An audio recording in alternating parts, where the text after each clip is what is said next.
बिस्मिल्लाहिर्रहमानिर्रहीम। मोअज़्ज़ज़ ख़वातीन हज़रात, 28 मार्च को द इकोनॉमिस्ट मैगज़ीन का ये कवर मंजर का हिस्सा बनता है और आनन फानन दुनिया में वायरल हो जाता है। इसमें एक कुत्ते को अवाम और उसके पीछे कुत्ते के मालिक को गवर्नमेंट शो किया गया है, जबकि इन दोनों को पीछे से कोई तीसरी ताकत चला रही है। इस हाथ ने इन दोनों को इस हद तक कंट्रोल कर लिया है कि ये आजाद सांस भी नहीं ले सकते। और कवर पर लिखा है एवरीथिंग इज अंडर कंट्रोल, जिसका देसी तर्जमा यह है कि तुम्हारे हाथ में क्या रह गया, सिर्फ छनकना। ख़वातीन हज़रात, एवरीथिंग इज अंडर कंट्रोल का असल मतलब क्या है, हमारी किस्मत में छनकना कैसे आया और एक आलमी हुकूमत के क़याम के लिए अमेरिका और इसराइल किस हद तक गिर सकते हैं, माजी में ये कहां तक गिर चुके हैं। हम इन सब मौज़ूआत पर आज मुख्तसर गुफ्तगू करेंगे। मैं हूँ इमरान अदीब और आप देख रहे हैं अपना favourite YouTube channel expose world. अच्छा जी, अगर आप किसी भी किस्म का दिमागी काम करते हैं तो मैं आपको एक ट्रस्टेड प्रोडक्ट अल खालिस दिमागी फूड ज़रूर रिकमेंड करूँगा। ये मेडिसिन नहीं बल्कि एक नेचुरल फूड है जो दिमाग में खुराक की कमी और काम के बर्डन की वजह से पैदा होने वाले मेमोरी और लर्निंग पावर के जो मसाइल हैं उनको हल कर, और ये एक ट्रस्टेड प्रोडक्ट है। आप alkhalis.pk पर विजिट कीजिए और इस प्रोडक्ट को ऑर्डर जरूर कीजिए। नाज़रीन, खेल तब शुरू होता है जब कोई मक्कार और ज़हीन कौम दूसरी कौम पर हमलावर होती है, तो वो सबसे पहले उस कौम की स्ट्रगल और उसके थिंकिंग फ्लो को चेंज करती है। वो उस कौम में कुछ ऐसे आइडियल लॉन्च करती है कि जिनका हकीकी तौर पर आपको कोई फायदा नहीं होता। हम टीवी पर फिल्म स्टार्स और क्रिकेटर्स की चमक धमक और इज्जत देखते हैं, हम भी वैसा ही बनाना चाहते हैं। इसके बरक्स वो लोग जो मरीख पर गाड़ियां चलाते हैं, जिन्होंने 20-20 साल तक पूरी गैलेक्सी में वोल्जर्स चलाए हैं, जिन्होंने बताया कि जमीन पर वसाइल खत्म होने वाले हैं, जबकि चांद पर पेट्रोलियम, टाइटेनियम, मैग्नीशियम और चांदी के वसी ज़खायर मौजूद हैं। हमें वहां तक कैसे पहुंचना है? वो दिमाग जो सोचते हैं कि 200 साल बाद खुराक की कमी से आने वाली नस्लों को कैसे बचाना है। ख़वातीन हज़रात, कभी मीडिया हकीकी हीरोज को एक फिल्म स्टार की तरह हाईलाइट नहीं करेगा। हद यह है कि आप पॉर्न फिल्में और हॉलीवुड की महंगी तरीन फिल्में फ्री देख सकते हैं, लेकिन आप मुझे ऑनलाइन कोई साइंसी मैगजीन फ्री पढ़कर दिखा दें, आप ऐसा नहीं कर सकते। नेशनल जियोग्राफिक का पूरा कंटेंट बहुत महंगा और पेड है, जिसे इंटरनेट पर भी अपलोड नहीं किया जाता। यहूदियों ने अपने पत्ते बड़ी महारत से खेले हैं। उन्होंने टॉप कंटेंट लिखने, सोचने और बनाने वालों को पर्दे के पीछे कर दिया और पर्दे के आगे हमें जो आइडियल दिए, जो ट्रेंड्स दिए, उन्होंने हमारे जहनों से वो मकासद ही गायब कर दिए जिनको पूरा करके लोगों का एक हजूम, एक मुत्तहिद कौम बनता है। तस्खीर कायनात किसे कहते हैं, एक इंसान का हकीकी अक्स क्या होता है, ये हमारे नौजवान को हरगिज मालूम नहीं। ये है एवरीथिंग इज अंडर कंट्रोल का पहला मतलब। यानी सबसे पहले दुश्मन के घर में गधे पैदा करो। अब जब दुश्मन के घर में अकल से पैदल, शऊर से खाली नस्ल पैदा हो जाती है, तो फिर इन्हें मजीद पक्का करने के लिए यूनिवर्सिटी और दीनी मदारस में खुशामदीद कहा जाता है, जहां दो मुतजाद राय रखने वाली जनरेशंस पैदा की जाती हैं। और यूं हमारी नस्लें फिरका वराना फसादात, मौलवीइज्म, लिबरलिज्म और मेरा जिस्म मेरी मर्जी न जाने कितने ही सैलाबों में बह चुकी हैं। ख़वातीन हज़रात, जबकि वो इस्लामी ममालिक जहां की अफवाज कमजोर थीं, जहां प्रोपेगेंडा कम कर गया, उन्हीं डायरेक्ट अटैक करके यहूदियों ने तबाह कर डाला। कुछ इस्लामी ममालिक ऐसे भी हैं जिन्होंने खुद ही हथियार और गैरत फेंक दी। ये है एवरीथिंग इज अंडर कंट्रोल का दूसरा मतलब। अच्छा, आगे चलते हैं। शहर के किसी 5 स्टार 7 स्टार होटल में कुछ बिजनेसमैन और शोबिज के लोग एक पार्टी रखते हैं। उस पार्टी में एक ईमानदार ब्यूरोक्रेट भी शामिल होता है, जिसे कुछ ही वक्त बाद एक क़यामत खेज हसीना अपने शहर में जकड़ लेती है। और यूं मिलते इस्लामिया की ब्यूरोक्रेसी में वायरस की एंट्री होती है। रफ्ता रफ्ता ये वायरस पूरे मुल्क में ब्यूरोक्रेट्स के मुफादात दुश्मन के हक में बदल देता है।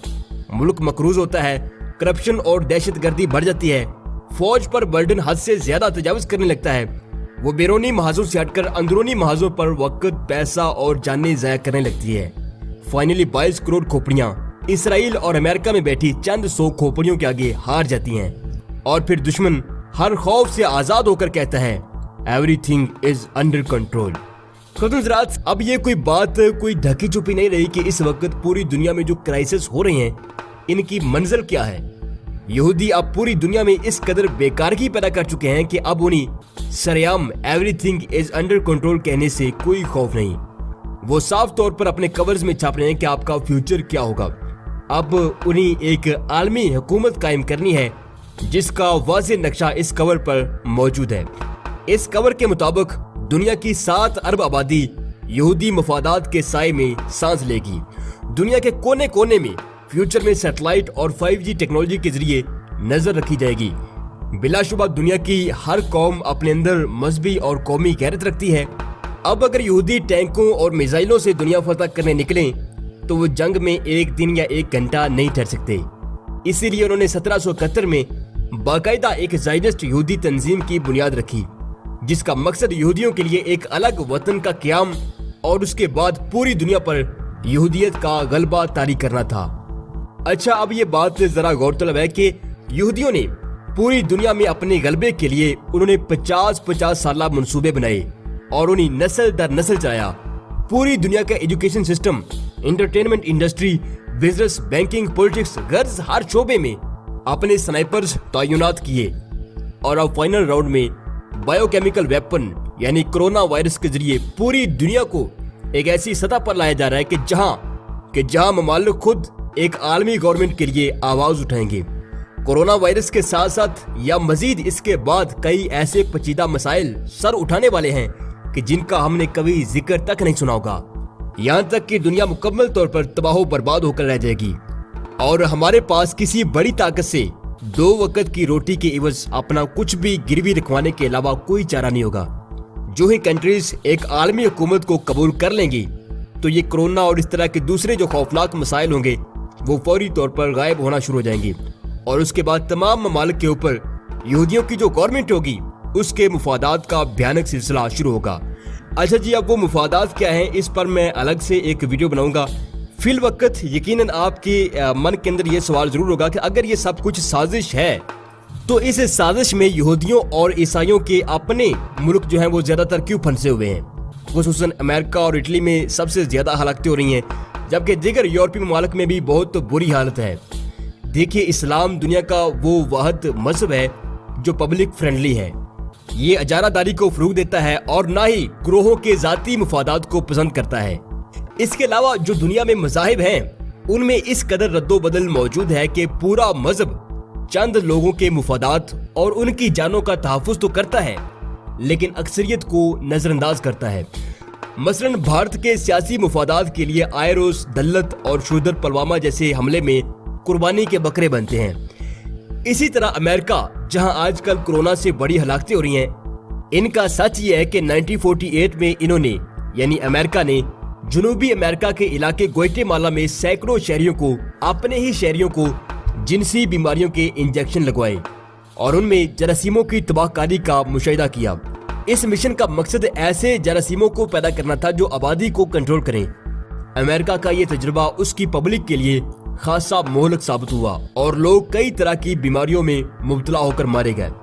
नाज़रीन, इसी तरह 1956 में अमेरिकन आर्मी ने अपने ही 2 बड़े शहर जॉर्जिया और सवाना में डेंगू मच्छरों को रिलीज किया ताकि वो देख सके कि उनका तैयार करदा बायो वेपन किस हद तक तबाही मचा सकता है और इस तजुर्बे में सैकड़ों अमेरिकन मारे गए। इसी तरह 1932 में अमेरिका ने अपनी रियासत अलाबामा में सैकड़ों अफराद को एतमाद में लेकर उन्हें ऐसी बीमारियों के इंजेक्शन लगाए जो मरीज के साथ लाइफ टाइम चलती हैं और इस तजुर्बे की मियाद 40 साल रखी गई। इन 40 सालों में डॉक्टर्स की टीम ने इन बीमार बस्तियों में आम लोगों के रूप में रहना था और वहाँ बीमारियों के असरात का जायजा लेना था। खतुनजरात, 15 साल बाद लोग इस कदर बीमार हो गए कि उनकी हालत देखी नहीं जाती थी। अपने ज़मीर की आवाज से तंग आकर उस टीम के एक अहम मेंबर पीटर बिक्सटन ने अमेरिका के इस मंसूबे को पूरी दुनिया के सामने एक्सपोज किया और बताया कि अमेरिका बायोकेमिकल वेपन बनाने के लिए अपने ही शहरों पर तजुर्बात कर रहा है।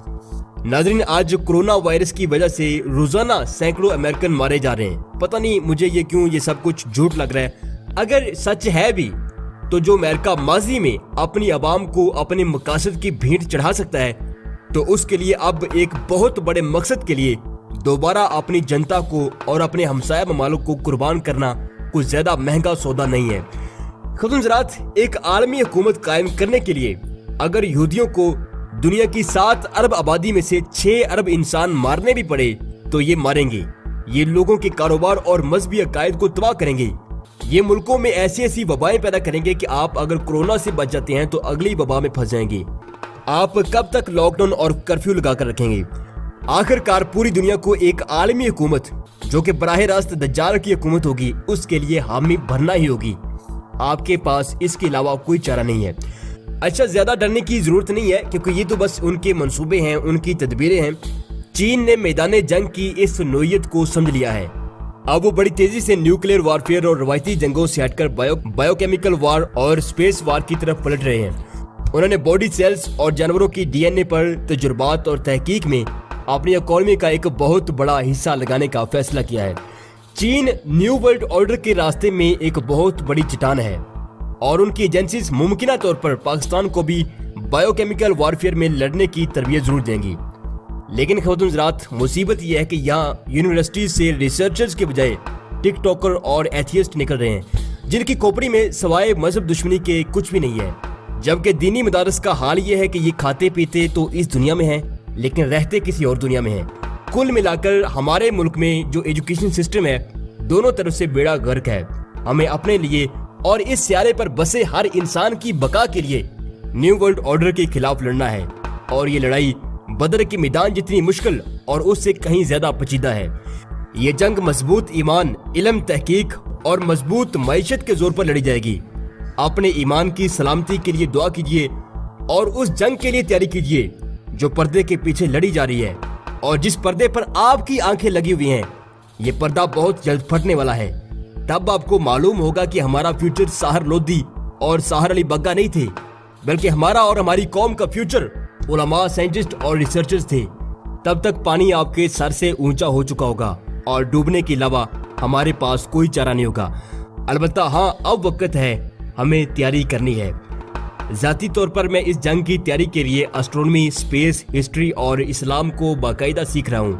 आप भी बायोलाइफ, हिस्ट्री और इस्लाम जैसा कोई निसाब अपने लिए खुद मुरतब कीजिए और इल्म के हसूल में ये बात जहन में रखिएगा कि कल को अगर जंग किसी भी किस्म की नोयत इख्तियार करती है, बायोकेमिकल से निकलकर स्पेस की तरफ जाती है या समंदरों में कुछ अननेचुरल सी मूवमेंट होती है, तो मैं अपनी कौम की रहनुमाई के लिए उस वक्त मौजूद होऊंगा और ये ड्यूटी अल्लाह और उसके रसूल सल्लल्लाहु अलैहि वसल्लम ने मेरे जिम्मा लगाई है। बस ये बात जहन में रखिए और इल्म व तहकीक